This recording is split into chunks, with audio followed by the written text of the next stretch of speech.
Ladies and gentlemen, boys and girls, do not mess with your television set. I am not Matt Craig, but you are in the right place. This is Two Noobs Talking with the great but never late John Tracy. I am Steve Murray filling in for Matt Craig. John, how you feeling today? What's up, Steve? How are you? I'm doing well, man. Thanks. This is episode 39.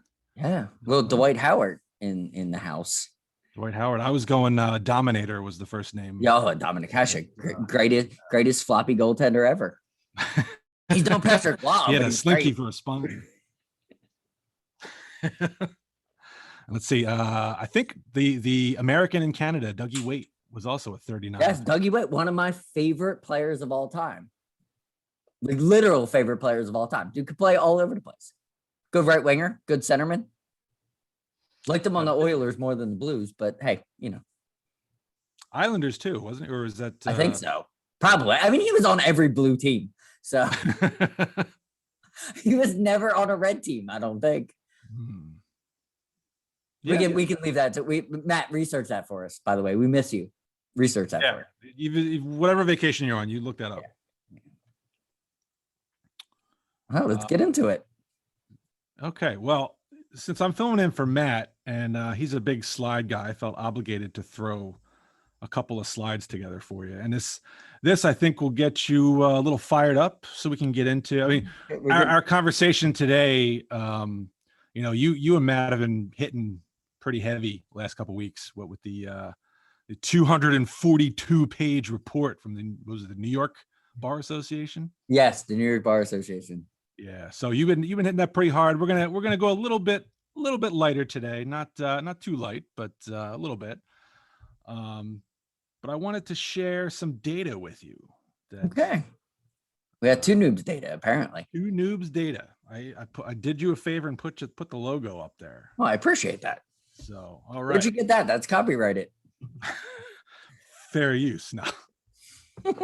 Well, since I'm using it on your program, I figured I'd have permission. Totally. So, we've been dealing with COVID for the last year and a half, and I think this is an interesting slide right here. This is the relative anxiety level regarding the COVID-19 virus. And what I've done here on the x-axis is that's the political spectrum. So you start from the far left, you go across all the way to the far right. This is genius. And then the y-axis is, the anxiety level. And what you want to be in is kind of right in the middle there, not too high, not too low.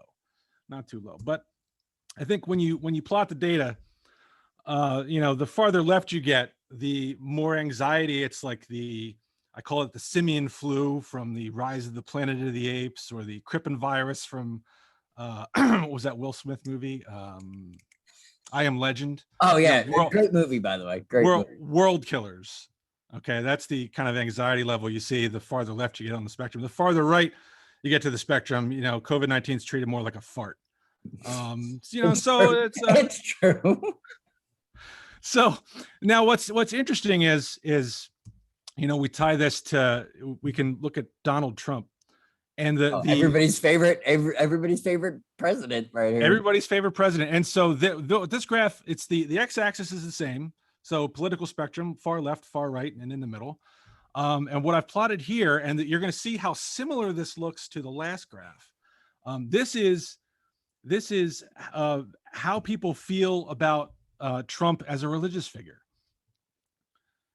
And so when you look to the far right, the farther right you go, the more Donald Trump is viewed as God, the Almighty.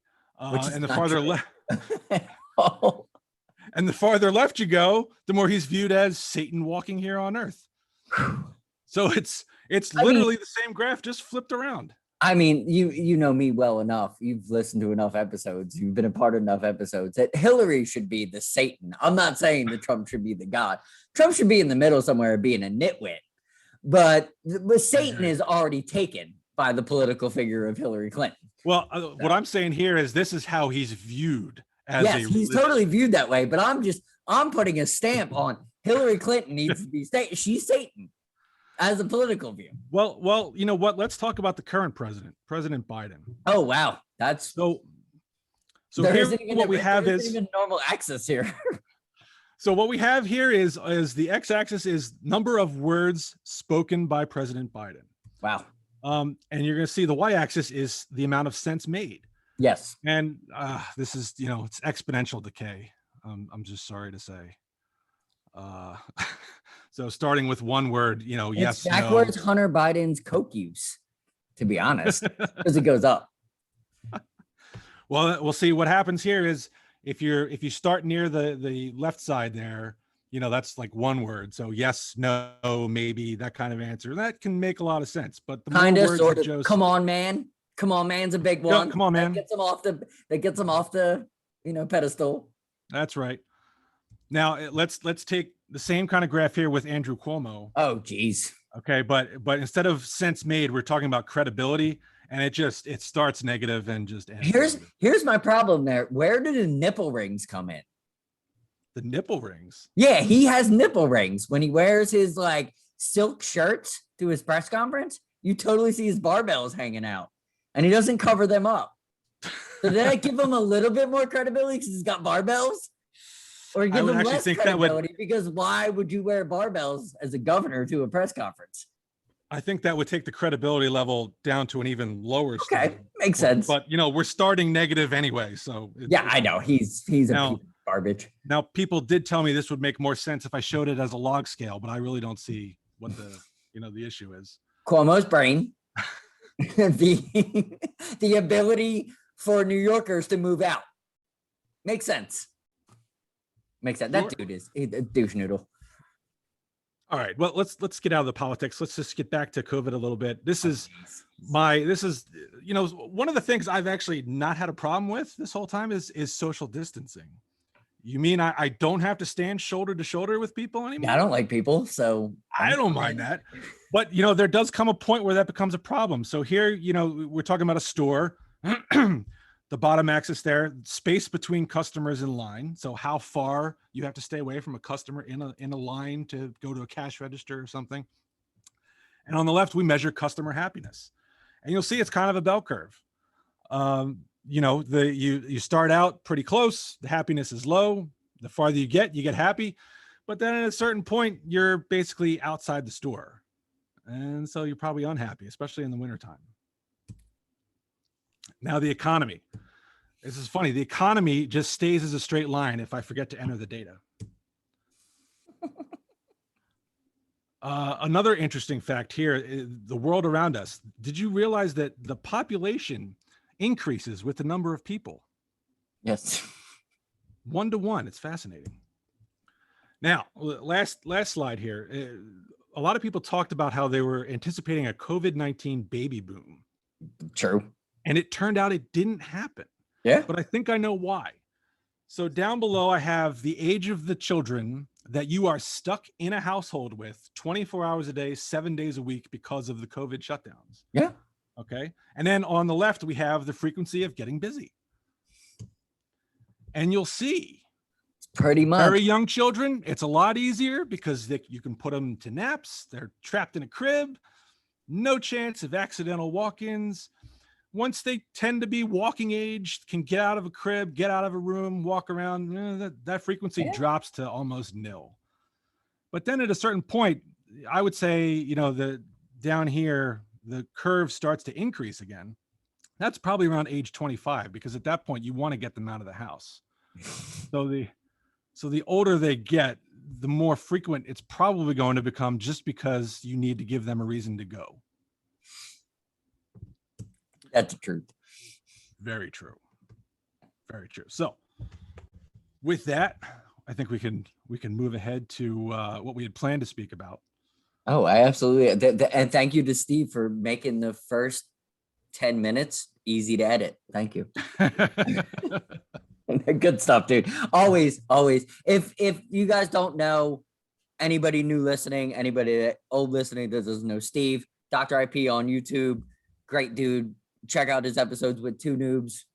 We're collaborating all over the place with this man. This man is a hilarious human being. Just so everybody. If I could ever figure it out, maybe I'll have one of you guys guest on Dr. IP. But that would be great. I got to figure out how to work that in. Yeah, Matt's a little closer, so. Oh, that's yeah, that's true. All right. Let's So get what? yeah. Yeah, let's get into something interesting happened on Friday. There was a congressional hearing, which had to do With with releasing the report, the releasing UFO the report. report. And if you want me to put the article up? Absolutely. Let's talk about this a little bit. All right. All right. So this is from NBC News. This is reporting about Friday's congressional hearing, how it went.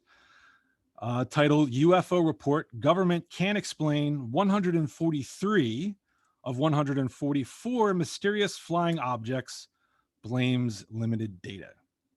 Sounds legit to pretty much everything that they do when they get together. Right. Yeah. I mean, there's always blame to pass around, and they never accept it on their own.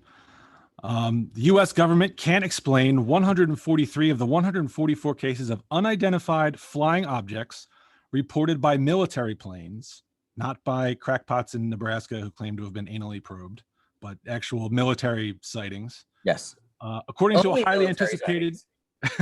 Only military sightings, just so everybody knows. We're not wearing our tinfoil hats sitting in here trying to put a podcast together. Like, this is legitimate military data.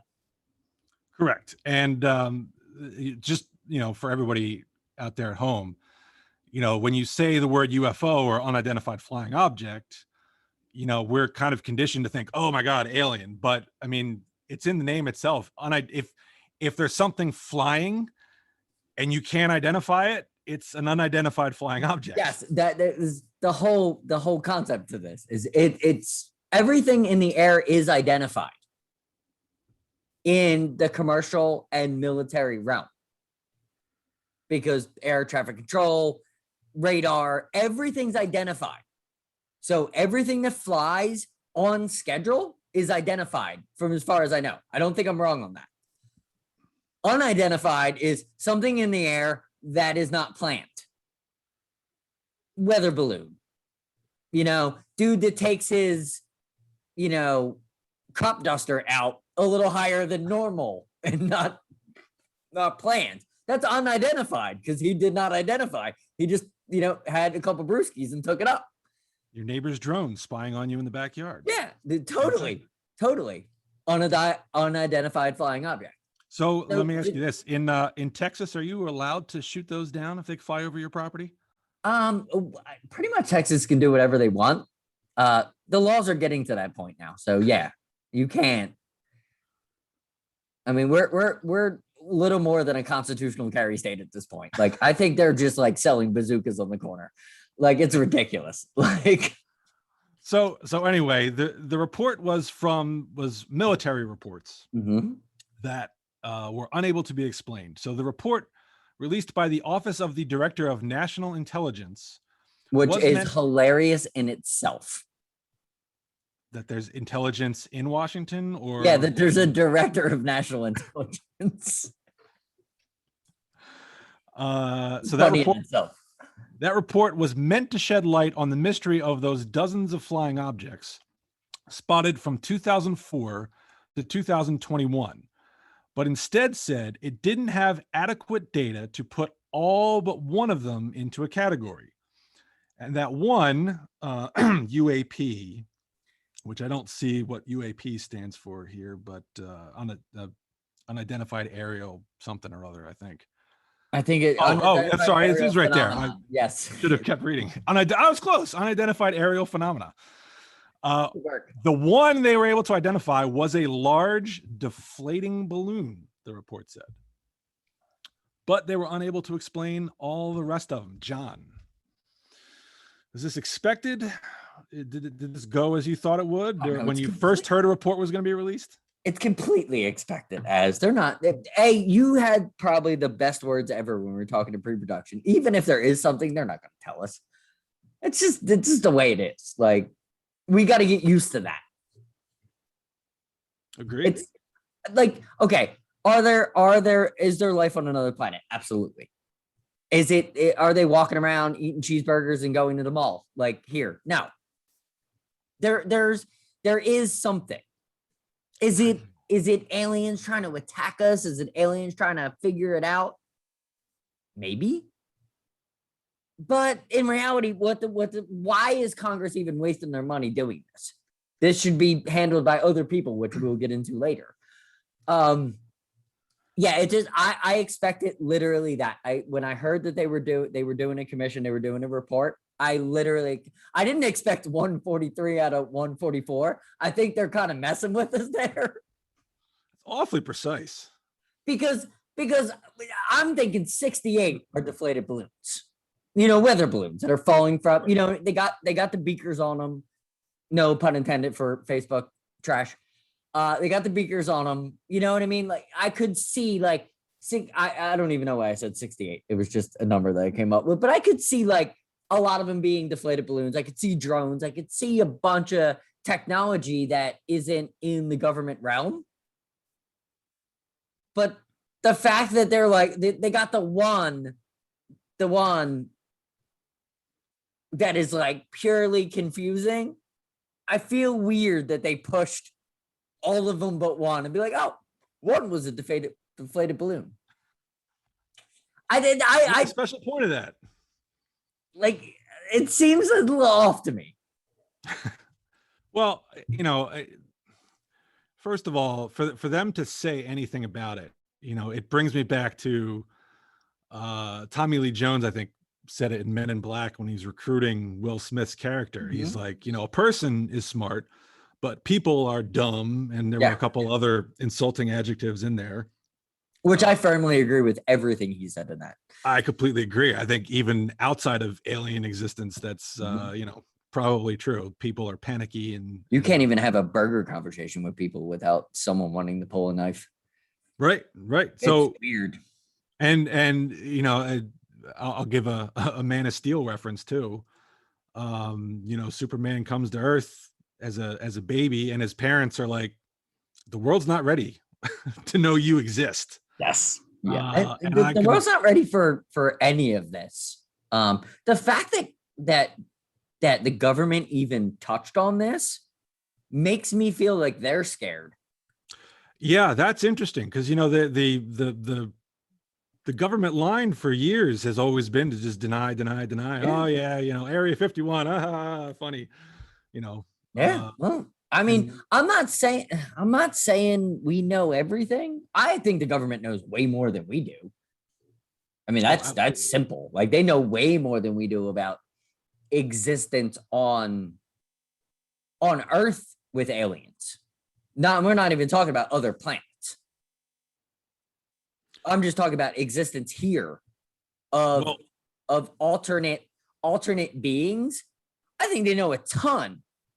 We don't know anything. I'm sure we deal with it on a daily basis. Seeing and hearing these things in the news. It's funny that the government wanted to put it kind of in a nice little package. Makes me think that there's more to it than just unidentified flying objects. Well, I mean, that they're coming from military sightings, I think, is also important because you have not just putting aside the aliens for a second. If China or Russia or one of those countries is testing stuff in our airspace and our guys are seeing it, that needs to be reported. And if some of those 144 turn out to be Chinese experimental drones or something, they're not going to tell us that. No, they're not going to tell us that. But also, if they're accounting for them on a high level, which I think, at least from the past couple of administrations, they have been reporting on that. Like we see on CNN or Fox News or all that. Like we know when they're launching a missile before they're launching a missile. So it's all identified. That's the funny part. Like coming from military paints that gray area that's important for critical thinking. Yep. Like if you like, I want to believe in all that, but I'm not stupid enough to just jump in a box and be like, they're here, I'm gonna get them. You know what I mean? Like, I think all free thinkers want it to happen. Right. It's just a matter of they need to be very, very careful. And I think that's what this report is about. Because you can't just you can't, as a congressional hearing, be like, "Yep, they're real." You know the panic that would happen. Oh, absolutely. I'd Absolutely. panic. Yeah, You know what I mean? Like I'd panic immediately. I mean, look, here's my philosophy on if aliens were here. Um, because even Stephen Hawking was like, we should not be broadcasting our presence to the universe because it, It might not work out well. aliens, if aliens capable of space travel are here already, okay, they clearly, based on what we know, could not have come from inside this solar system. Yes. They would have had to have come from somewhere else out in space. Yep. The closest next star where we've discovered planets is 4 light years away. Yep. At our current technology, it would take us something like 6,000 years to get there. Yep. Okay. Pretty much. So any alien civilization who's advanced enough to have the technology to get here across that void, Yep. you're not going to get that leap in technology without leaps of other areas of technology, like weaponry. Yeah. You know, Yep. I would like to think that perhaps if they are that capable of, you know, harvesting energy, they can make that trip, that they would have evolved to a point where it's like morally wrong to exterminate lower forms of life or something like Yeah, that. well, you have to think that way. But just for people that are not understanding kind of what we're talking about, okay, you know how your iPhone does really cool things? Steve's talking about an iPhone that literally gets up, makes breakfast, puts coffee on, wakes you up nicely, it's like iRobot, pretty much. Like we're talking like something like not the robot form, but we're talking about a being that would be literally us, but more. Could do everything more than we could do on a daily basis. I actually think if you want to make a comparison, let's use an iPhone, even though I hate Apple. Yeah, I know. If you want to say the alien technology is an iPhone, we are a rock. Yeah, no, exactly. That's what I'm trying to say. Like the iPhone now, right? Like to our iPhone is their iRobot. Like literally, they don't even have a phone. They have a thing that moves. It's so far beyond. And I think it's in, like, we could go on days and days, but the technology, how technology has leaped from the 70s. Oh, absolutely. But let me put it this way. To jump that. So to you know, most energy in the world today is combustible, you know, gasoline, natural gas, things that burn, which is you're basically changing the state of matter to something else, crispifying it, which is wasteful. It's inefficient. You know, nuclear technology is probably the most efficient energy source that we are aware of. Absolutely is. But even that, I mean, you know, nuclear fission is you take a uranium atom and you fire a neutron at it and you split it into 2 smaller atoms and you release an incredible amount of energy. It's huge. But you have all this matter left over. Even that is inefficient. And we can't even harness. I mean, we have like fission reactors, but their efficiency is relative to how much is locked up in a uranium atom is terrible. The only real good way we have to use it is in a nuclear weapon, which we can't control. That's exactly, you know, an alien civilization to get here has to be leaps beyond that technology. Exactly. And that's what bothers me. It's like they could do that and get here. They probably have weaponry that's like, if they need our natural resources, well, okay, we just get rid of these cockroaches down here on Earth. But yeah, that's the funny part about why I don't think we're at that level of understanding any of that. And that's where you kind of got to close the door. Like, is it awesomely? It's like it's like Jurassic Park. You know what I mean? You want to believe that exists, but does it to an extent? Probably. I mean, Oh, I absolutely, the I fact that absolutely believe. Congress is talking about it scares the shit out of me. Well, I thought it was interesting. There had been a few Congress people who attended a kind of a preview briefing Mm-hmm. before what happened on Friday. And they walked out of it and their reaction was kind of like, yeah, this is kind of underwhelming. Yeah, So, it's not what you wanted it to be. right. Right. All right, But let's move on to the reason that this is happening. all right. So It's a I'll really share. good article just for people that are not understanding why this report was even put up. All right. So I believe you're referring to this New York Post article about the Yep. infamous Tic Tac UFO seen by a Navy pilot, Yep. which apparently has now recently been spotted over England. The UFO resembling a white Tic Tac spotted in 2004 by former U.S. Navy pilot commander David Fravor while on duty at the USS Nimitz is back. But this time it's floating over England.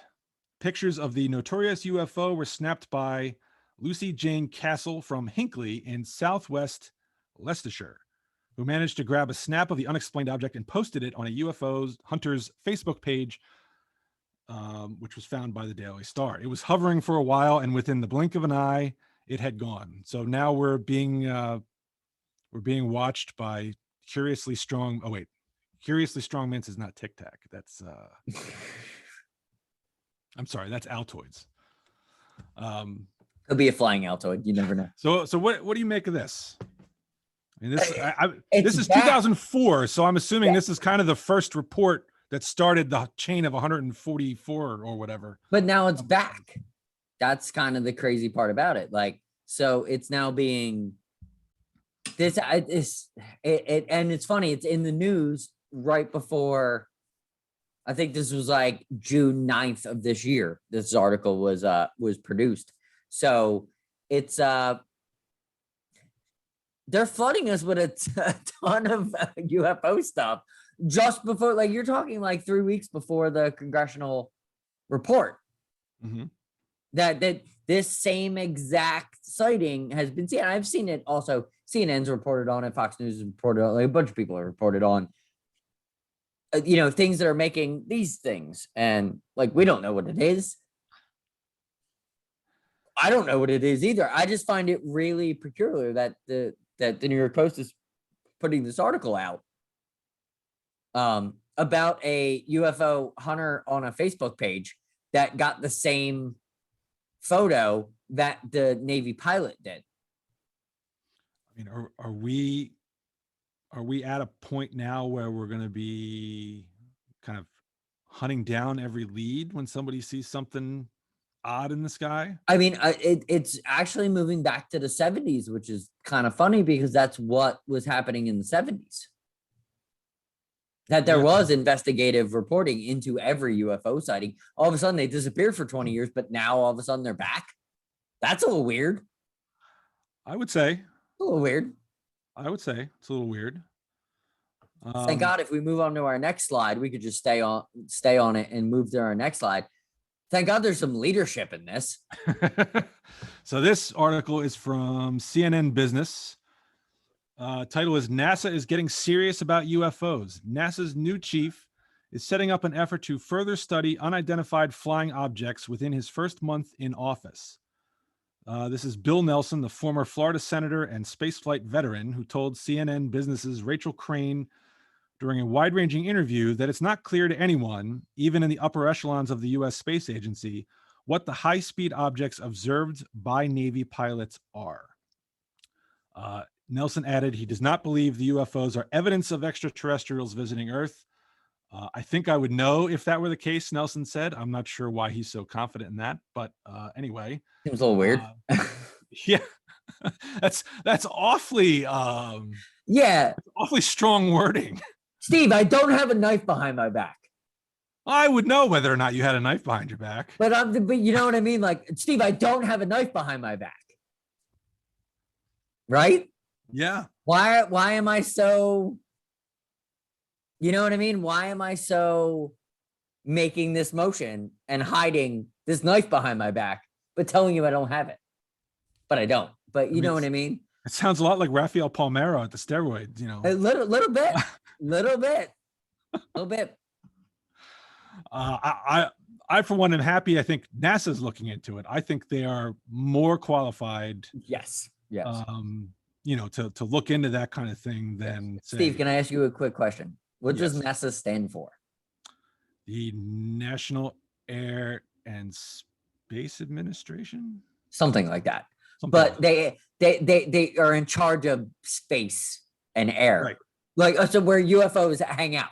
Right, exactly. That's kind of what I'm going for, right? Like, Exactly. kind of where UFOs are, they're kind of in charge of that. Right. Like, So, they're you a know, little bit more. They're a little bit more than the people that fly the planes. I would like them to get involved, please, because you shoot things in the air all the time. I would Right. like all these people to come together and figure this shit out. NASA watches the sky, so it would make sense. I mean, from a national defense standpoint, obviously, national intelligence should be involved, you know, to make sure we're not dealing with foreign enemies. But Yes. you know, to the extent that that's ruled out, yeah, pass it along to NASA. Let's see. Yeah, NASA might be able to figure out. They shoot things. Took a course in college. This is the Search for Life in the Universe. This textbook right here. Nice. Okay, this is a fat textbook too. It's not like a skinny. That's serious. I mean, and you know, to be fair, this is really about like examining kind of, you know, how stars form and planets and conditions that we know of for life. It's sort of a, you know, it's not really, oh my God, aliens are out there, which I do believe they exist, but they're just probably so far out in space that we'll never know. Well, life in space is what we'll get into a little bit later, but life in space isn't not the human or not the characterization of the human that Hollywood wants to show, but there is life on other planets. Like, we're already doing all that research. Oh, certainly. But I mean, you know, we'll get into that. Intelligent life, I think is you know what it's referring to. So yeah, but also if you're looking from us, you might not be looking intelligent. We just might need to get rid of that. Like, possibly back to your Tommy Lee Jones quote. Like, true. The person is intelligent. Here's another interesting a thought. I first heard about this on an X-Files episode. But you know, they were pretty good in doing research, and I think this is a legitimate theory, which is if aliens were going to be visiting us, they wouldn't come themselves initially. First, they would send robots. Yeah. Or machines. Yeah. Why wouldn't you? Absolutely. It's a Star Wars thing of what the Sith Lord created the robots to then do the Order 66 for the stormtroopers to come in, right? He wanted to see he had control of everything. And what he wanted to do is he wanted to see how they would react once they started killing all them, put Order 66 in to wipe everybody out. Same concept. The aliens would use that same concept. We use that same concept in war. We do now. Yeah. But that's harder to do. That same concept. We use drones all day until we know exactly what's mapped out. And then we send fighter jets. Absolutely. We don't drop troops until we've annihilated 55% of what is there. That's in every mission, I think, in the last 15 years. Sure. Now that they we don't have even the ability, drop troops until, you know, buildings have collapsed. And the aliens would do the exact same thing. You're absolutely right on the point. Yeah, find out what's going on before you risk somebody's life. It's The Art of War by Sun Tzu Chu. Literally, it's the first like 7 pages of that book. Know your enemy. Like, never would if everybody would run on that, they would see life in a different way. The aliens aren't going to come in and be like, "Hey, what's up?" Right. How are Yeah. you? They'll probably end up getting shot. Yeah, exactly. Like, I'm not above that. Shooting an alien. If he got it, if he's like got 12 eyes and 7 legs and runs up to me, I'm like, what are you, a nuclear gecko? What's going on? Oof, that's harsh. Yeah, that would be weird. And we should draw that just to figure it out. All right, let's get out of here and All right. there we go. Yeah, So, because wow, yeah, aliens, man. Woo! so your first instinct would be to shoot first and ask questions. No, absolutely, absolutely not. I was trying to be funny. Okay. I was literally trying to be funny. No, I would not. I just don't think they exist on that level. Yet.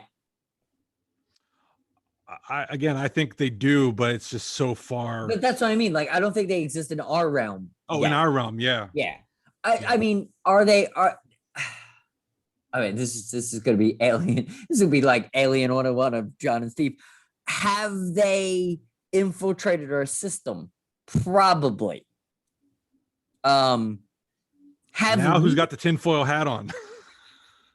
Have we? Absolutely not. I don't think we know anything about anything. And we'll get into that very, very, very, very shortly, because what we have is proof that we don't know anything about anything. Have they? Absolutely. Are they dangerous? I fear humans more than I fear aliens. I'm not going to lose sleep at night thinking that an alien's going to come and get me. No. Yeah, I mean, if he is, he is. Like, he's probably going to do it stealthy, and you know, it is what it is. You know what I mean? Like, you're going to live that life. Of the body snatchers. But that's also everything in life. Like, if you live your life in fear, we talk about COVID in the beginning. If you live your life in fear, then you're going to live your life in fear. Like, I can't help it. You can't help it. We can sit here and talk about aliens all day and make fun of it. Like, I'm definitely not sleeping in my bed tonight being like, oh, I wonder if the alien's going to come get me. It's not, you know what I mean? I'm also not sleeping in my bed going, oh, I'm really afraid of the heart attack. Oh, I'm really afraid of the lightning bolt that's going to hit I'm afraid of the truck that's going to run me over tomorrow. I'm afraid, you know, my wife's going to leave me. I'm afraid, like, I don't live in fear. You know what I mean? So if you live in fear, then, I mean, aliens are a bigger threat than people that don't live in fear. That's my point. All right. What are your top 5 alien movies? The second Alien was great. The James Cameron one? Yes. I love James Cameron. Predator 1 and 2 are 2 and 3. 2 and 3. Okay. 2 was good. The New York City Danny Glover. It was LA. Oh, it was LA. I'm sorry. I thought it was New York City. Underrated. My favorite part. My favorite part of that whole movie was when the Predator is being chased and he busts through this old lady's bathroom. Yes. And Danny Glover comes chasing after him, and he's like, oh, don't worry, you know, I'll get him or whatever. And she's like, I don't think he gives a shit. This old lady. No, it's true. That's funny as hell. No, I think that's totally Predator 1 is definitely 2. Okay. Because that was, I mean, I love that. Dude, the MTV t-shirt, Jesse Ventura stepping out of, there's nothing more badass than that. I ain't got time to bleed. Yeah. Even when he was the governor of Minnesota, like, he wasn't any more badass than he was in that moment right there. I agree. And Arnold was in that movie. You know what I mean? Like, oh yeah. Ton of governors just hanging out. That was the thing I loved about that Predator movie was, like, it's sort of a stalker film, but instead of, you know, it's more frightening. It's single white female with an alien. To me it's like Halloween or Friday the 13th, except you're not chasing, you know, school age kids. You're chasing freaking badass Marines or special forces or whatever the hell they were, and they can't stop it. And it's like, it was so weird. It's why I made the single white female reference. It's like, because they got so close to him, but didn't at the exact same time. Like, it was almost like when they came out of, I'm gonna geek out right now about Predator 1. When they came out of the helicopter, they were badass. But when they met him, oh yeah, they weren't. anymore. And I think that was really cool about that. What was the cartoon one with Jack? Nicholson Yeah. cartoon. Yeah, it was Talking about Mars Attacks. Yeah. That's 5. That's 5. I don't think I have I think it's all the alien movies I have, to be honest. 4. You only had 4. Yeah, I don't think I have 5. I don't really get. I mean, Men in Black is probably 4. The original Men in Black. I hate the rest of them. I watch them all the time, but I don't like the first one. Come on, with the eyes. Oh yeah, yeah. Blinked sideways. Yeah. And Jay was totally confused. That was cool. I liked the second one. I enjoyed the second one. I thought that was fun. I agree. I think it was having Kay get his memory back was good. But no, that's a pretty good list. I like that list. That's good. I probably would have thrown the original Alien up there somewhere. I like it, but Alien 2 was I just thought it was better. No, a lot of people think that. Yeah, it was just I just thought it was better. Like I don't necessarily I'm just saying in the top 5. You give your top 5. You probably got an extensive top 5. The Invasion of the Body Snatchers is one I think I would put up there. Great that one. Was a really good one with young Jeff Goldblum and Donald Sutherland. Aliens, which was second Alien. Alien, Predator. Good. After that, it gets tough. I mean, Independence Day, we totally both left that off the list. Independence Day is fun. That's a good, but that's a good alien movie. It is. That's fun. That probably hits my movie. 6. Yeah. I know you were a big fan of it. You actually turned me on to it. I had never seen it before. Yeah. I didn't even know that. Yeah, you turned me on to it. Back in the day, you turned me on to all the alien stuff, all the good alien movies. I didn't know anything until I met Steve. That was a long time. I met him when I was like 17 years old, by the way. We've been friends that long. Yeah, I was like 13. Yeah. So, we long time ago. It's been a long time. It has been. Well, since getting back to the issue of aliens coming in robot form, why don't we jump to and tie that in with NASA? What NASA is doing right now? Our rover. Oh, please explain this story before. This is interesting. Before you even put the screenshot up, please just explain the story, and then we'll play the story, please. Because when you delivered this to me, it was great. All right, so it was hilarious. I'll hold off for a second. So when I was on, what was it? Last time I was on with you and Matt. Yeah. Which I think was episode 24 or something like that. Mm-hmm. We were talking about space and we talked about the rover. Yeah. And that would have been, I think, back in March-ish. Yeah. The Flyers were still playing, which was a long time ago. So, yeah, and we had already done our minutes article, so we got to this point. Right. So, okay. So in March, we're like, oh, the rover is on Mars. It's doing great things. It's awesome. So then, I'm doing pre-production for this show, just looking up some space news, and I stumble on some articles that say, oh, well, the Mars rover, the Perseverance, it's ready to start actually doing real work. Huh? Yep. And I'm like, it's been there for a year. It's been there. I don't know if it's been there a year, but it's been there an awful long time. It had to go through some self-checks, man. It needed to make sure that it was. So this is I think you got this from NASA. Yes, right? Yes, totally. Pulled it from the NASA website. NASA's Perseverance rover begins its first science campaign on Mars.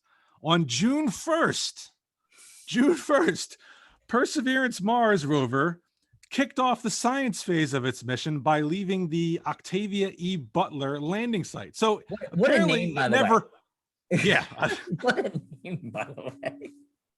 I'm sure that was someone important. It reminds me of a Spider-Man. Like that literally, like Dr. Ock, like that's what it like makes me feel. Like Dr. Ock let him go. He was done with him. So okay, so now it's leaving the landing site. It hasn't left the landing site yet? Nope. It's got wheels, right? Yeah. Until recently, the article says, the rover has been undergoing systems tests or commissioning and supporting the Ingenuity Mars helicopter's month of flight tests. Okay, so the rover's been on Mars checking itself out for forever. forever. since episode 24 or before, because I'm pretty sure it landed by that point. We're always like 3 weeks behind, so wow. Yeah. Okay, well, I understand it's complicated machinery, but I mean, yeah, I don't know if it's that complicated machinery. We're spending that long getting ready to do our work. So it seems a little weird. Well, okay. So as of June 1st, now it's starting to do work. One of the things I understand it's doing is it's going to be taking like soil samples or whatever they call them up there to look for signs of life. And by life, again, we mean microbial. Yes. We talk about bacteria, things that live on the surface of your kitchen. Don't freak out, people that have OCD. Things do live among us. Well, so as I understand it, these samples that the Perseverance is taking at some point in the future, when we get more trips to Mars, these samples will be brought back to Earth. Yeah. John, is that a good idea? That's a terrible idea. No, seriously, that's a terrible idea. Like, we do a lot of episodes about COVID-19. We're amongst a pandemic. Like, the CDC has not stopped calling this a pandemic yet. That's a little concerning. We might want to get, our microbiology under control before bringing stuff, like, because what if they don't have their microbiology? That's just my question. I mean, I don't mean to scare people, but I mean, when I initially heard it, I thought, well, what's the big deal? We brought stuff back from the moon. But when you think about it, the moon, as far as our scientific understanding of the moon goes, the moon has never had life on it.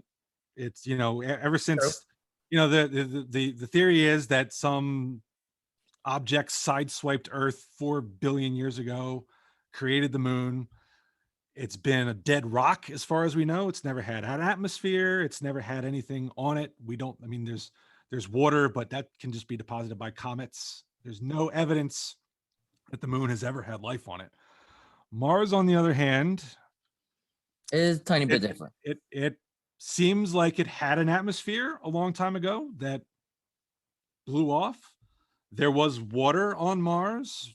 But unlike the moon, where it's just sort of scattered and kind of in weird places, it either, the two theories are, one, when the atmosphere went, it went with the atmosphere, or the more recent theory is that the water went underground, so that the Mars oceans may still be there, just hiding under the surface.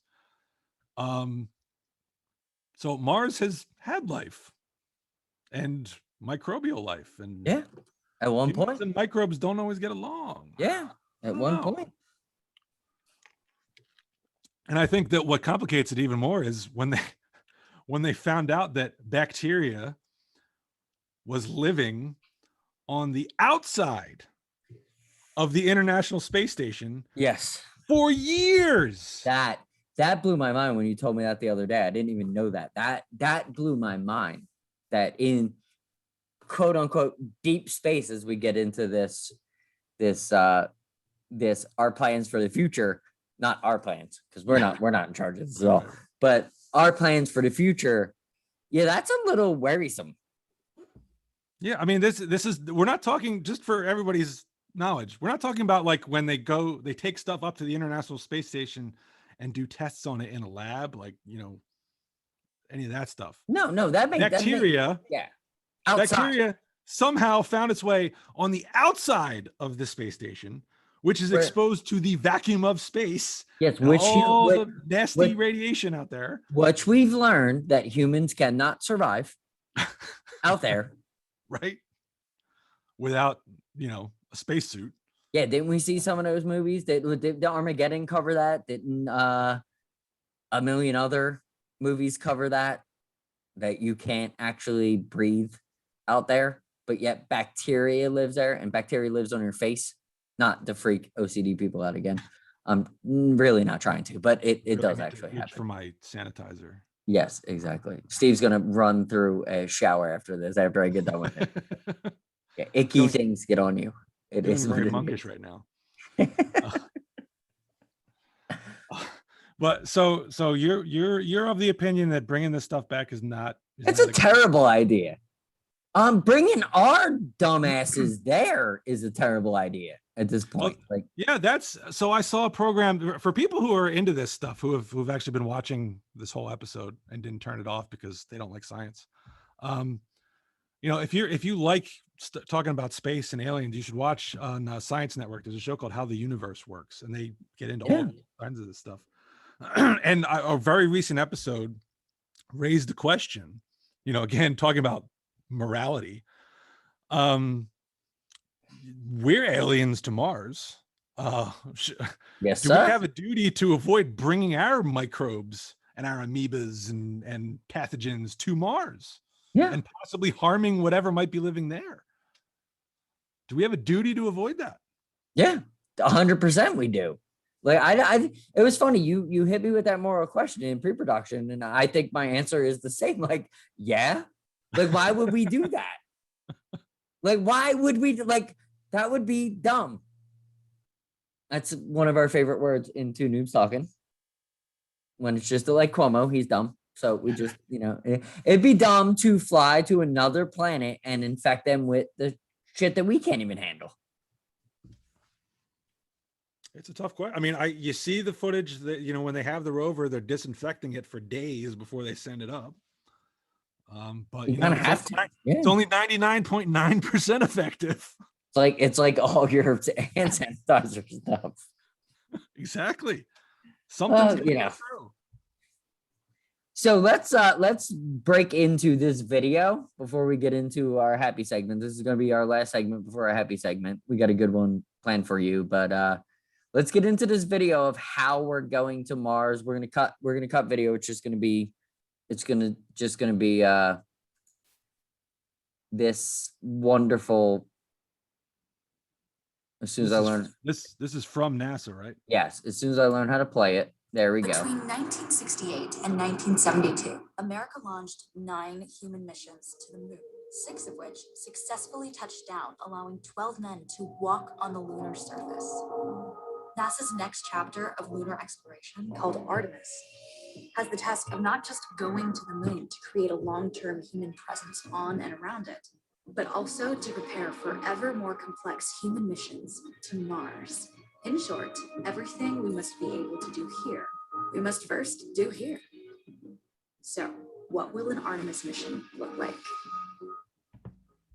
Everything is designed and tested with our most important element in mind, the astronauts. This is their deep space, human-rated spacecraft called Orion, built in 3 parts. The crew module, where up to 4 astronauts will live and work throughout the flight. The service module, with life support systems for the crew and its own engine and fuel reserves. And a launch abort system, with engines capable of pulling the crew module to safety during launch should anything go wrong. To accomplish the task of launching our crew and heavy payloads, NASA is building the Space Launch System, comprising of a cargo hold, an exploration upper stage, a massive core stage, and 2 extended solid rocket boosters. Altogether, this is the world's most powerful rocket, and it exceeds the legendary Saturn V of the Apollo era in numerous ways. Sitting on the launch pad, the entire rocket, fully fueled, weighs just over 6 million pounds, 5.2 million of which is just the fuel. Once ignited, there is no stopping what comes next. All 4 RS-25 engines and the 2 solid rocket boosters come to life, thundering our crew upwards. 2 minutes after ignition, the solid rocket boosters are spent and released. 8 minutes after launch, the core stage is depleted and separated. The upper stage fires briefly, placing Orion into a parking orbit around the Earth. Here, the crew reconfigure the spacecraft and check systems to confirm everything is ready for deep space travel. With a go from mission control, the crew reignite the exploration upper stage engines to leave Earth entirely. The exact timing of this maneuver is critical to reach a speed that can escape Earth's gravitational pull, but also put Orion on a course that will intersect the moon days later. Once this burn is complete, the upper stage of the SLS is jettisoned and the crew aboard Orion coast for several days toward all that awaits them at the moon. Approaching the moon, we see the fundamental differences between Artemis and Apollo. Instead of requiring Orion to serve as an expendable lunar command module or to carry a constrained lunar lander, the Artemis missions will take advantage of a different approach, pre-staging. Everything needed for lunar missions will be positioned in advance by commercial and international partners. This includes rovers, science experiments, and human-rated systems on the surface. But it also includes a dedicated lunar station in orbit around the moon called Gateway. Here at this station, we can pre-stage a robust lunar lander and establish a strong communications relay. Designed with open standards, the Gateway can be expanded as new missions and partnerships develop, allowing multiple human missions on the moon at the same time and enabling ongoing science to be conducted even between human missions. The Gateway is also capable of adjusting its orbit to allow access to every part of the moon, something the Apollo missions could not do. But the real key in this approach is placing Gateway in a unique halo orbit to perfect the maneuvers needed for Mars missions. And with the growing list of commercial and international opportunities, Gateway is the ideal hub between Earth and all that lies beyond. Returning to our crew as they approach Gateway, the Orion must match the elliptical orbit of the station in order to successfully dock. Once on board, pre-selected crew members transfer to the lunar lander, while those assigned to Gateway remain on station. The lunar lander system itself is built for 3 unique steps: descending from the halo orbit of Gateway down to a low lunar orbit, descending from low lunar orbit to the surface, and once the lunar mission is complete, launching from the surface of the moon and ascending all the way back to the orbiting Gateway.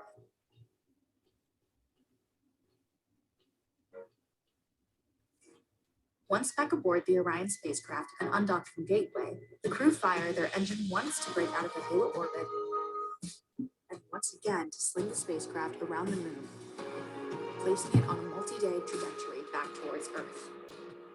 As they near the end of this journey, the service module is released, and the crew module is oriented heat shield first. Entering Earth's atmosphere at 25,000 miles per hour, the friction of air slows Orion considerably, while also subjecting it to temperatures of 5,000 degrees. With the Orion now at just 300 miles per hour, a series of parachutes uniquely tested and produced for this moment deploy, decelerating the craft to just 20 miles per hour for splashdown. With each successful mission, Artemis ushers in the next wave of men and women to explore our moon and prove that together we are ready to go beyond.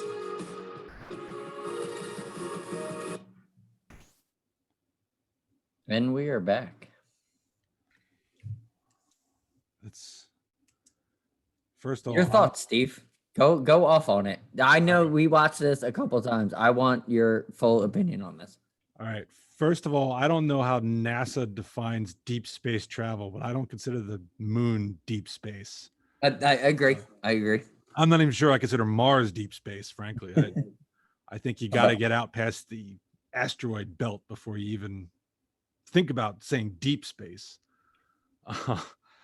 And then what really boggles my mind with this whole thing is like, you watch the video and it's, oh, we're better than the Apollo mission, but you're basically using the same basic concepts. Mm-hmm. You got a big ass rocket with a little tin can sitting on the top of it that, you know, three astronauts or however many are going to be like this for a couple days to get to the moon.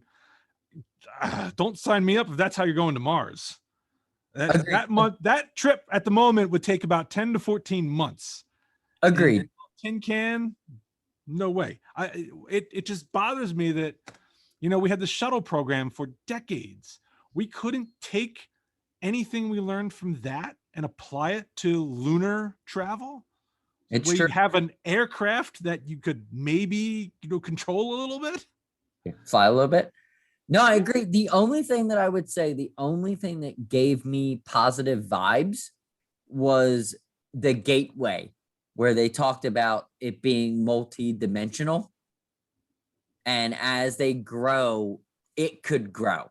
So at least they're designing something out there that has the ability to grow. Because they were talking about how it grows, like with you could have more than 4 different, space programs land at the same time. That some of it, I can see how they're trying to make it better.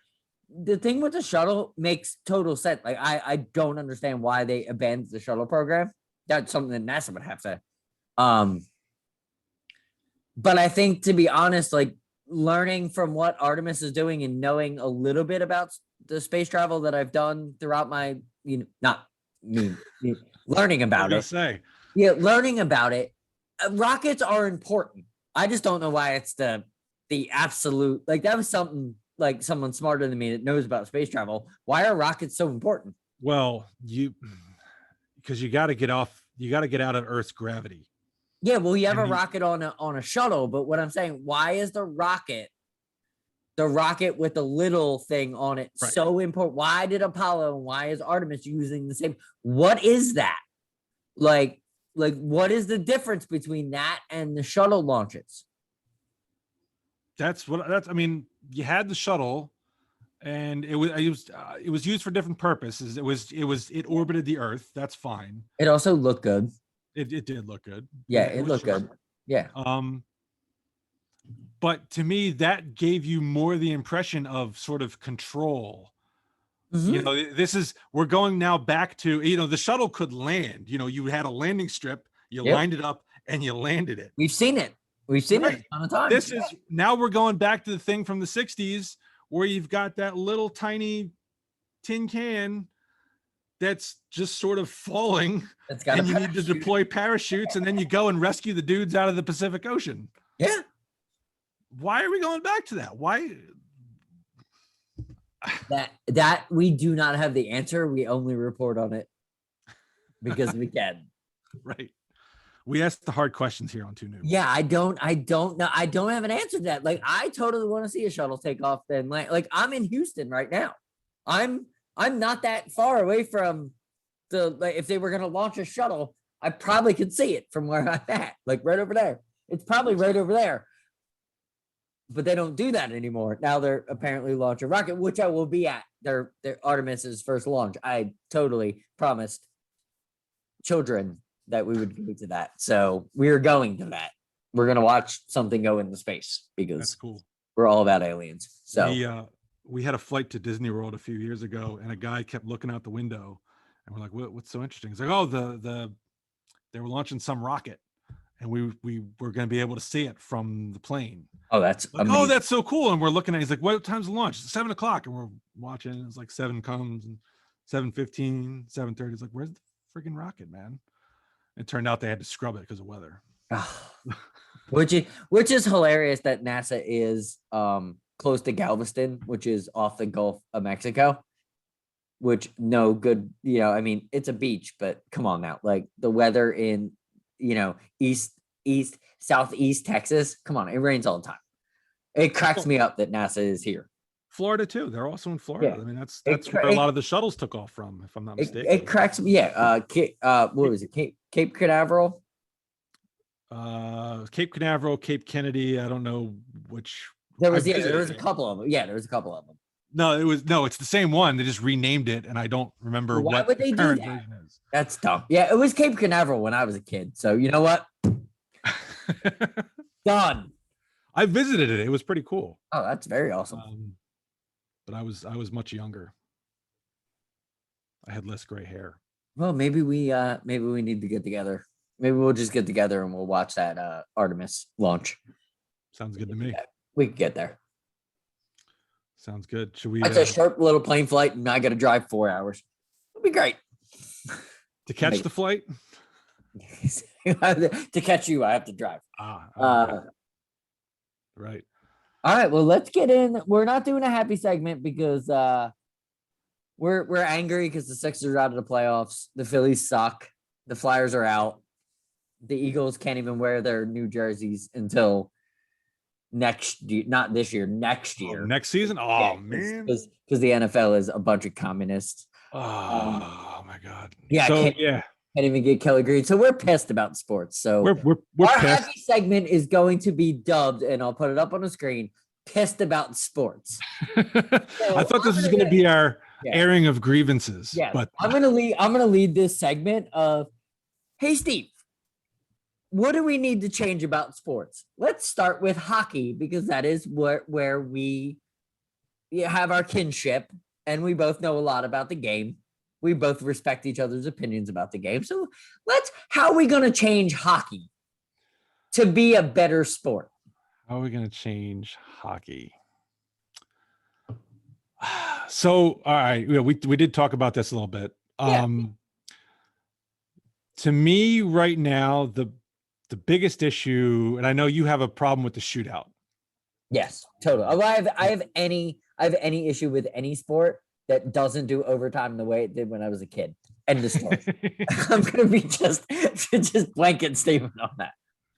So I agree. I'm not a huge fan of the shootout. It's a skills competition. I don't think it should decide a game, but it is what it is. At least let's just thank God they don't do it in the playoffs. They do it right. It's just true. Overtime till somebody wins, which I think is what makes it the greatest. Well, that's the way it should be. That's the way it should be. Like no playoff. Done. And the as I recall, the Philadelphia Flyers hold the record for the longest modern era overtime. It's the third longest all time, but the first two were like in the 20s or something. Was that the Keith Primo goal?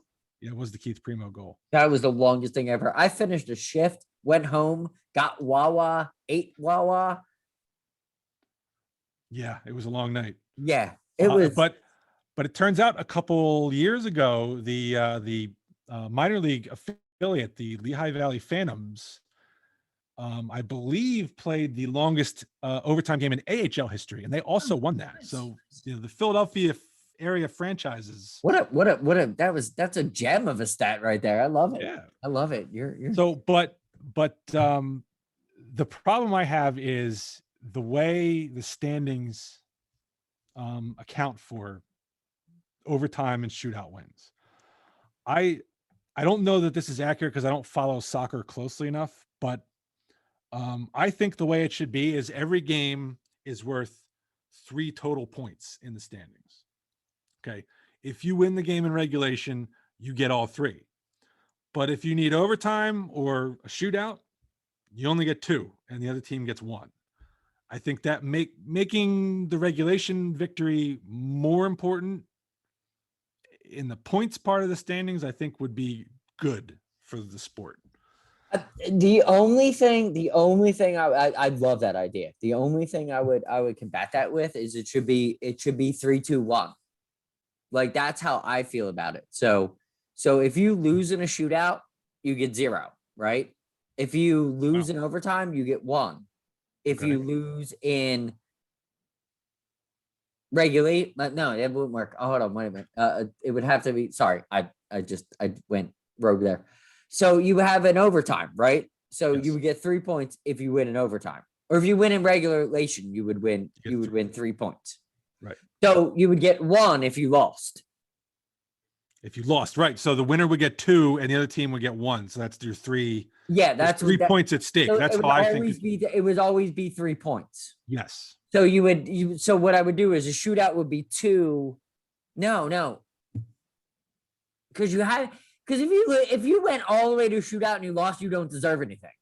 You get what I'm saying? I'm trying to take your idea and make it better. If you win in a shootout, I'm not sure what you deserve, but you deserve 1 point. Basically. 1 point. All right. So okay. Shootout should be 1 point. But if you I like your idea. Okay, so if you win in regulation 3-0, right? If you go to overtime, it should be 2-1. If you go to a shootout, it should be 1-0. That's what I think. I think we could work with that because it took you that long. Like you're not working that hard. Like you didn't. And it would also make people play harder in overtime. Oh, I agree. I mean, you see overtimes and 3-on-3 overtime is great. I love it. But you see, like some teams will just hold on to the puck and play for the shootout. That's what I'm saying because they know they're good at it. They got better players. But if you cut them 2 points out, They're going to end it earlier. I think that does with the speeding up of the game. I think we just figured out. I think we're right on that. All right, but I know you have a different issue. So yes, my thing I want to get rid of, and please dissect it like I did. I want to get rid of hooking up, the obstruction hooking and the diving, because it either happened or it didn't. That drives me nuts about hockey.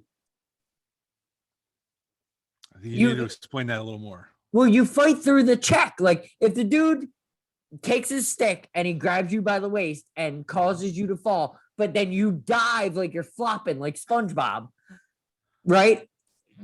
Two people shouldn't get a penalty for that. But if the hooking was committed, I understand the hooking is committed, but you nullify the hooking because you are a jerk and you wanted to, because what were we taught when we were younger? To fight through the check. right. The hook isn't impeding a player that is trying. That's 100. That's hockey 101. The hook, no physical motion in hockey is preventing you if you're fighting through it. We know, Steve, you're like number one at that. You could have sold off all day in hockey and got power play after power play, but you were an athlete in which that fought through most of the stuff. Dude, I've seen you get hit in places that most people would go to the emergency room immediately with, but you fought through it and it wasn't a penalty and you didn't embellish it, but then you shot a pass off and someone scored because you were playing the game. It's a part of the game to fight through the check. I understand the blatant, I've been chopped. I had my wrist broken while we played, like from a chop, like that's a penalty. Like I can't feed myself for like 6 weeks because you hit me that hard. But can't eat left-handed. Yeah, exactly. But if you're grabbing me by the waist and I'm skating full on and I'm not lazy, I'll get through that check. And also you're allowed to grab a stick and move it out of the way. That's not a penalty. They tried to in the 90s call that holding. Well, it's bullshit. I understand your concern. I also agree that when you call what bothers me is when they call the dive, but they also call a penalty, even though it really wasn't. Yeah, they got like either he embellished or he hooked. Like that's the way it needs to be. Like they need to, you can't call them both at the same time. That's the only thing I want to change. It cannot happen at the same time. There are multiple circumstances. I would agree with that. It just can't. It can't because obviously, like we've seen it with Sidney Crosby. Obviously, that dude wasn't hooked. Like the stick hit his hip and he jumped. Yeah. Like not to shit on Crosby. He's a good player. I'm not trying to shit on any NHL player, but Ovechkin doesn't find himself in those categories. Lindros never found himself in those categories. Neither did Roenick. Roenick never found himself in those categories. They're just talking about a couple hockey players because divers. No, I don't know. Yeah, because they learn to skate through, like skating through. Like, does it hurt? I'll tell you from a hockey standpoint. Yeah, for a long period of time when I played hockey, my hips and my back hurt a lot from taking a fiberglass stick to the back or to the front. Well, let's be fair. When you were playing, it was still wood. Yeah, I'm old. Okay, I got you. Yeah, so it hurt more. I'll take that. Exactly.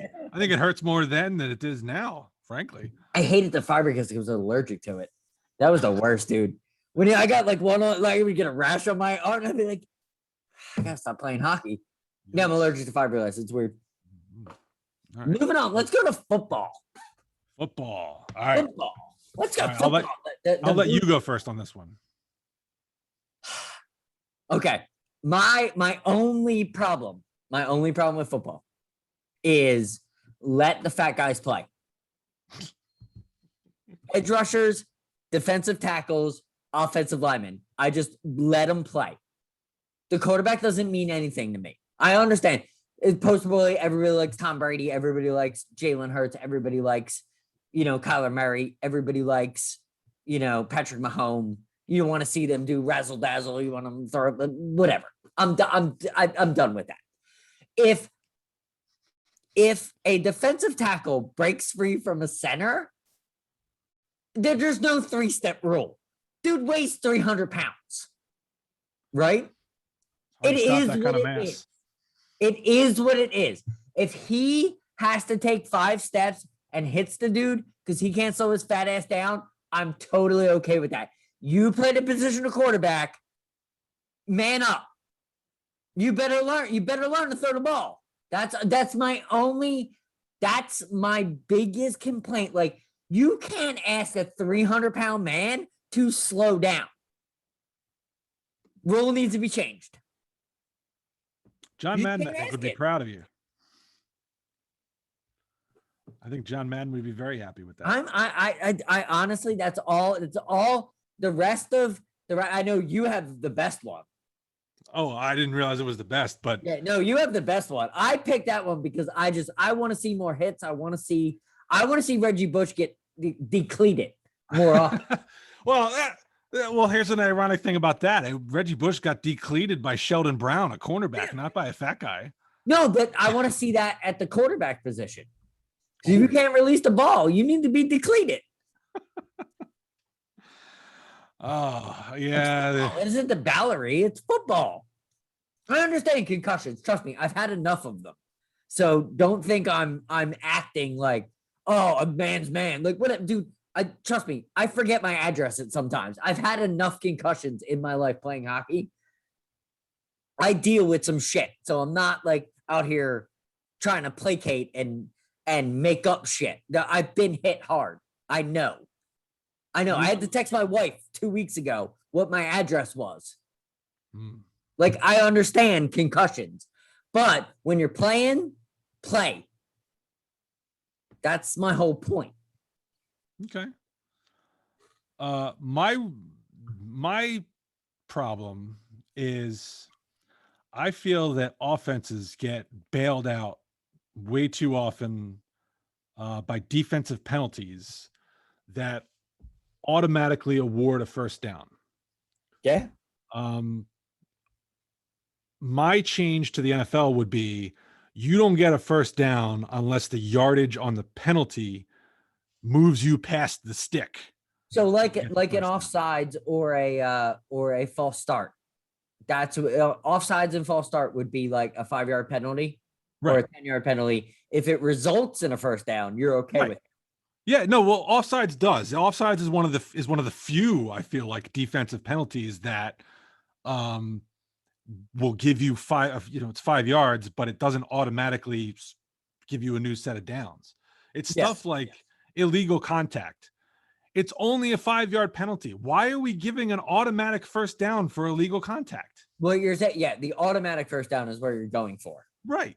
Yeah. Do you agree with the spot foul for the pass interference? Is that okay? That I'm fine with that because the theory is if not for the interference, the guy would have made the catch. That's where the ball would have been. Makes that's fine. Sense. But even there, if the pass interference occurred short of the sticks, I don't think you should get an automatic first down for that. No, you should get a spot foul.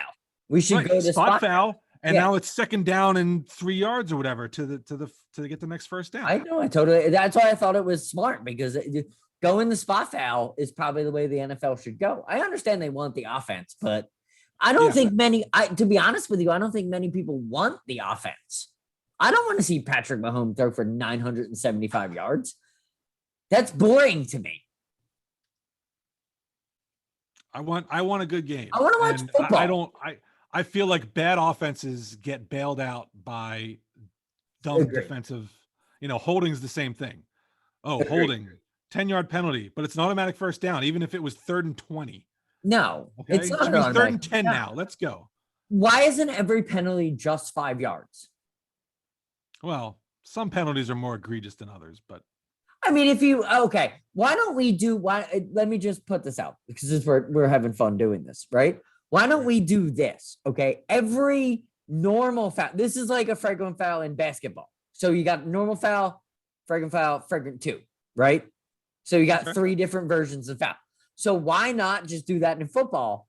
5-yard penalty for nothing that's egregious. Something that's medium egregious is 10 yards.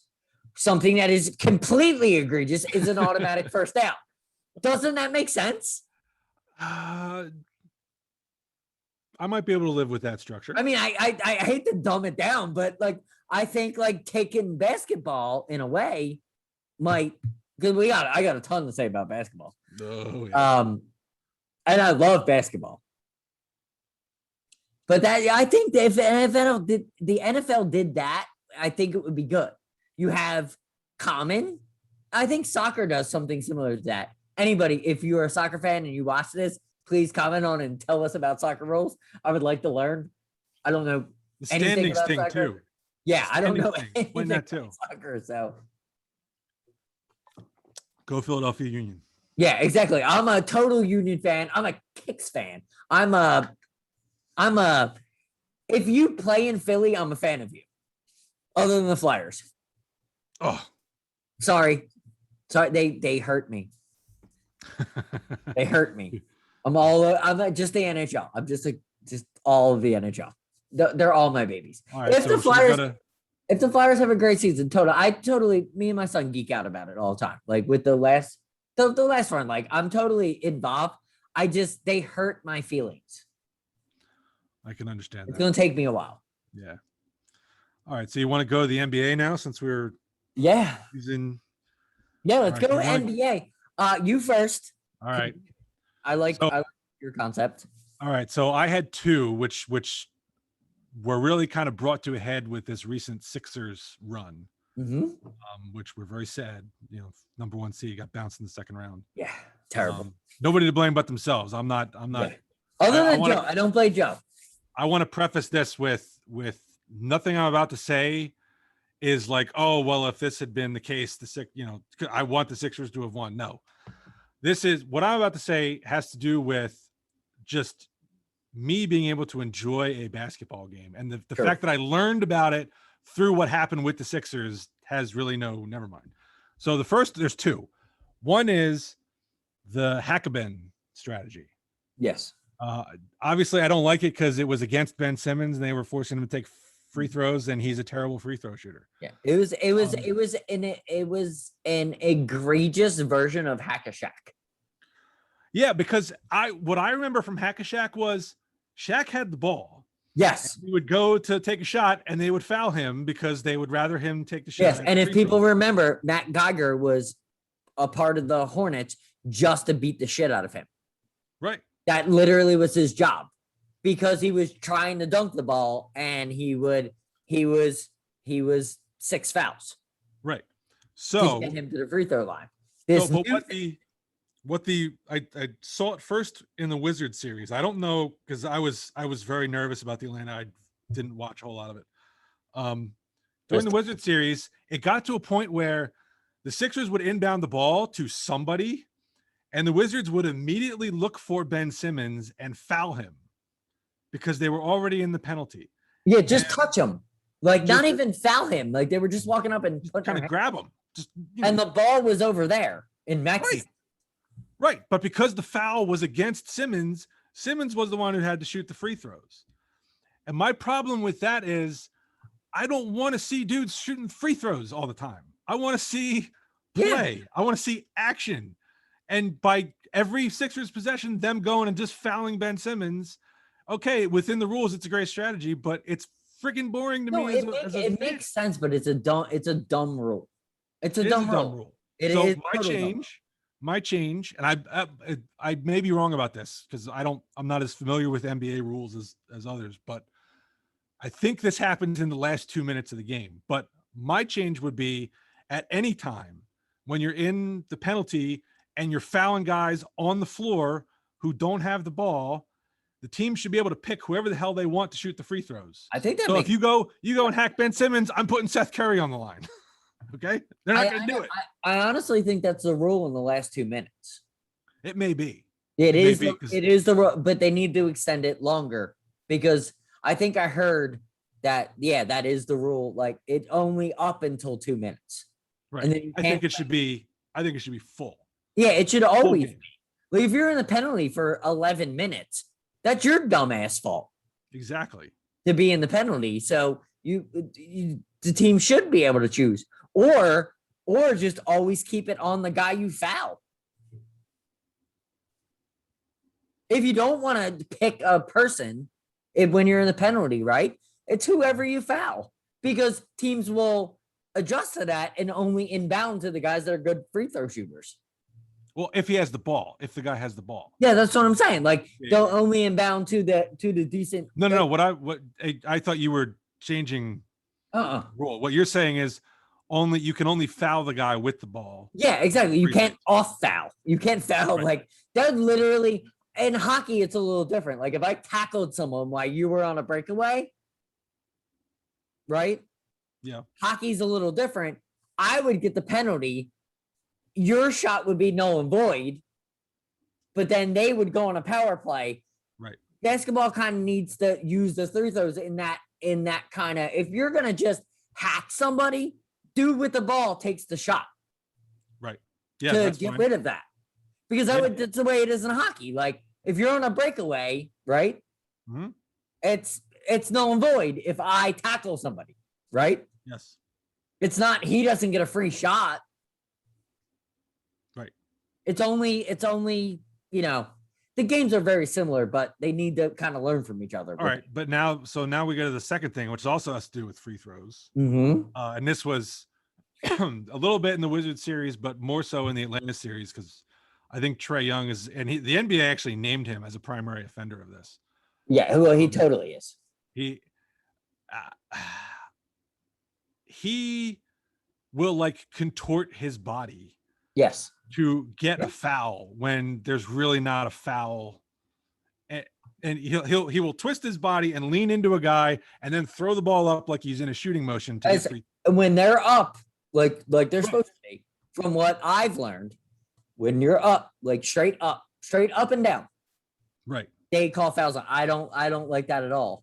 I don't. And to be so this is not Sixer bias. No, Kobe. So you pointed this out to me, and you're absolutely correct. Joel Embiid gets away with the same crap when he does that, what they call a swim move. Yeah. The guy's got his hand on him, and he like comes up like this. Yeah. The foul's on the guy who just all he did was put his hand out.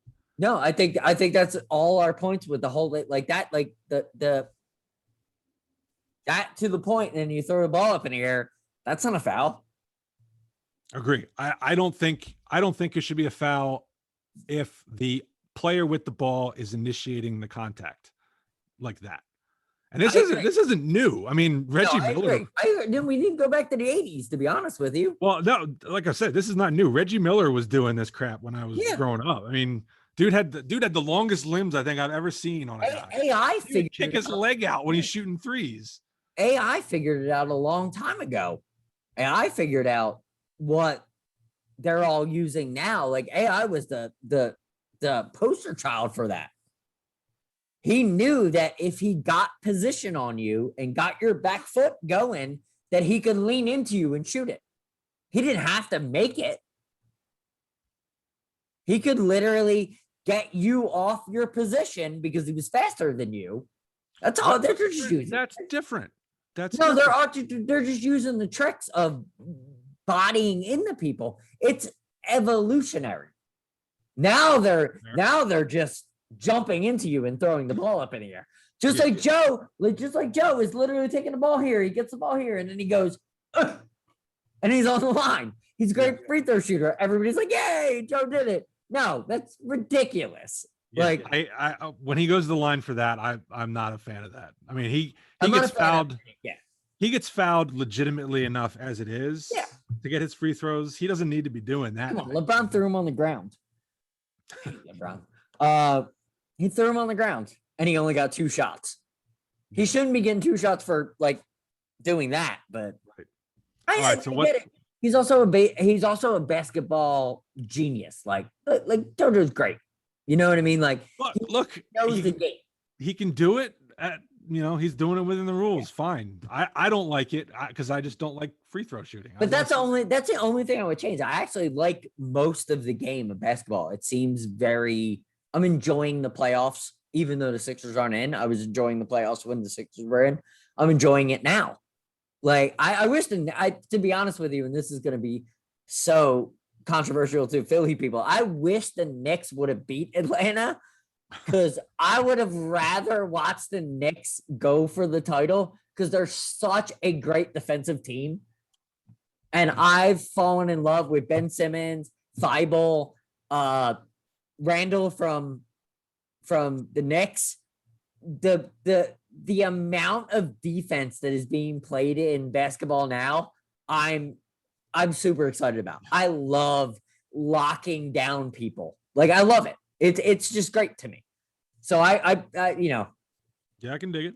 the Hawks are gonna be good, but they don't play great defense, and that's the thing that I don't like about them. So hopefully, I don't know what the Sun series is at this moment in my life. I don't know what the Suns Clipper series is, but Yeah, there's so many players going in and out of that. yeah, series. I'm hoping that either of those teams. I like both of those teams. They play well, and I like whatever his name is, Giannis. He's weird, but he can play. He's not a very good free throw shooter either. No, he's terrible.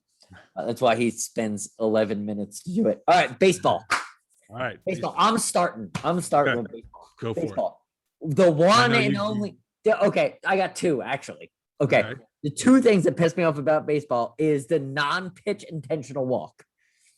That pisses you off, really? Pisses me off to a level that I don't even want to fucking watch it at that point, right? Dude, throw like it's not your arm.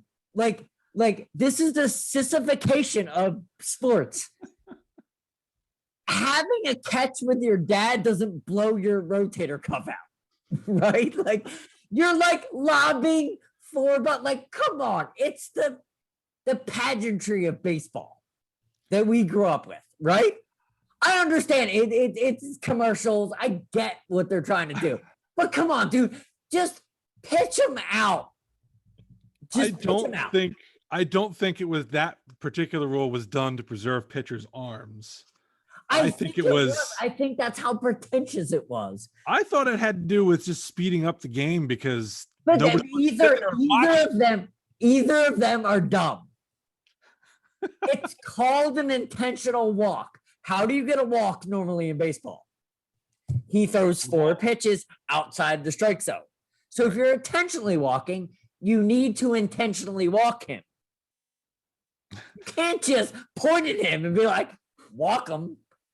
Well, look, I'll give you, it does take away the element of every once in a while. Yeah. During an intentional walk.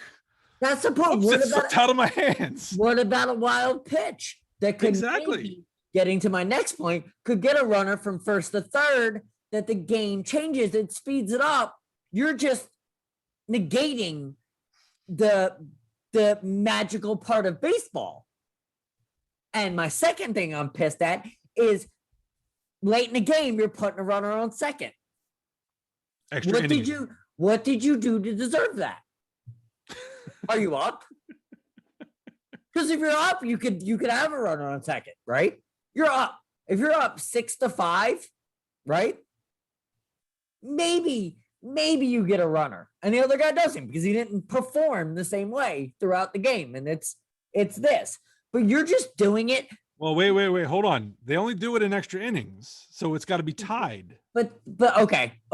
So that's just an ESPN thing because they don't want to waste time. Well, they put it in because they don't want really long extra inning games, which they feel the fans don't want to see. No, they don't. Taxing on the players. They don't get ratings because we all got to go to work, and they're pissed about that. So they speed it up so they get more ratings. That's all that is. That's all. Baseball's been controlled by ratings for years. Who's that? Mansfield? Is that the? Man, I think that's right. That Manfield. Matt hates that dude.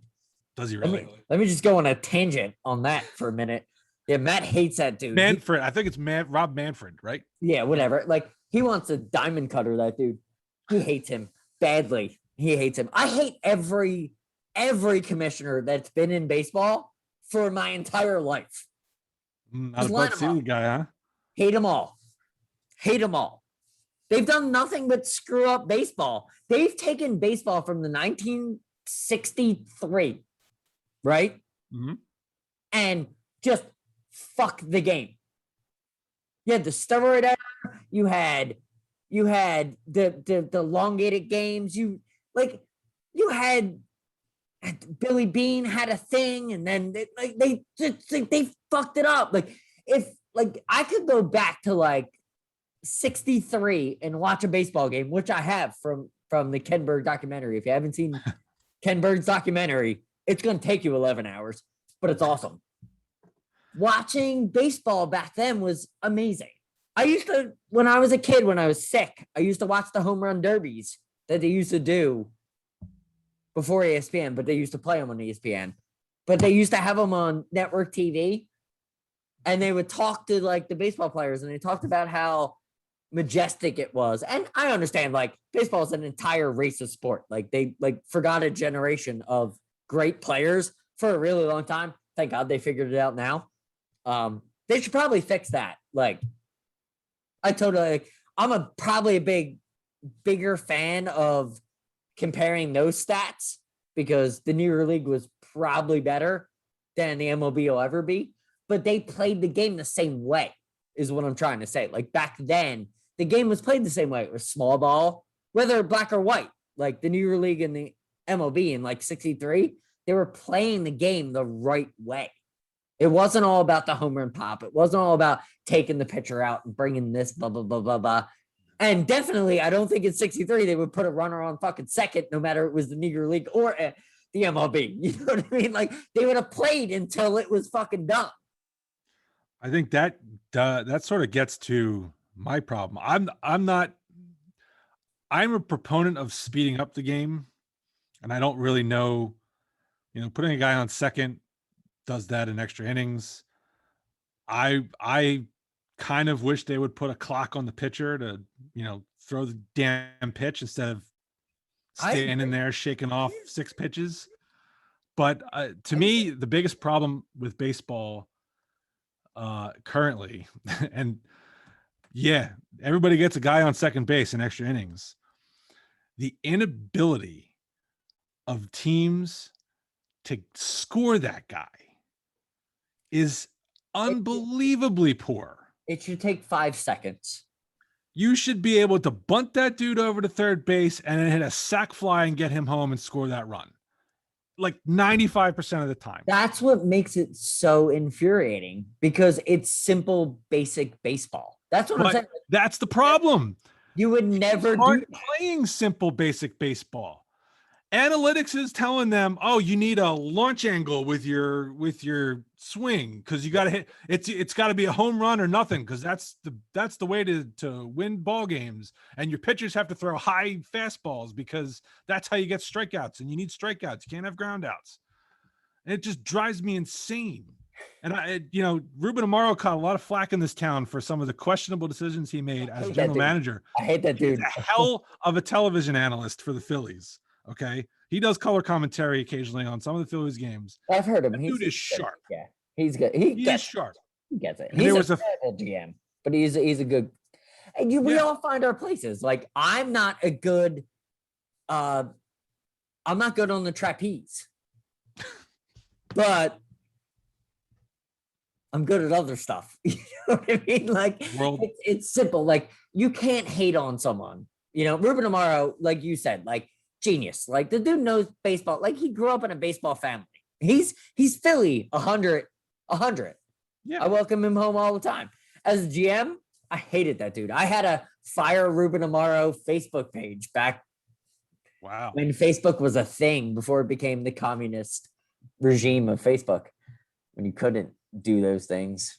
Well, listen, the world is a better place for you not being on a trapeze, but thank God I didn't hurt myself. Amaro was calling a game the Phillies were playing where they scored like 7 runs in an inning, and it was all like singles and walks.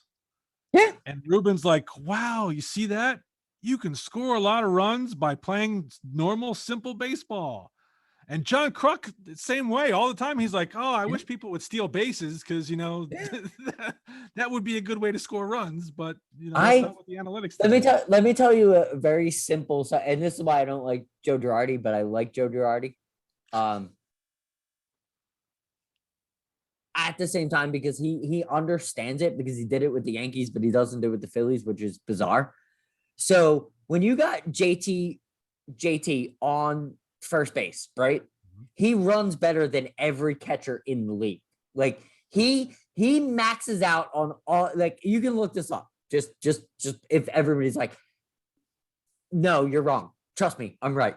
He maxes out on everything.